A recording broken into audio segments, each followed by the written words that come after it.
'Twas a long time ago, longer now than it seems, in a place that perhaps you've seen in your dreams.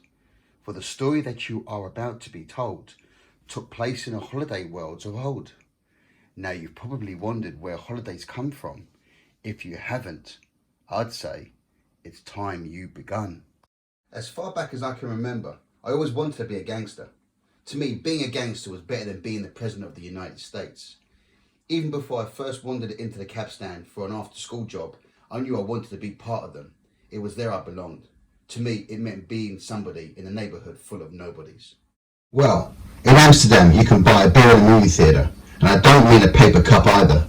They give you a glass of beer, like in a bar.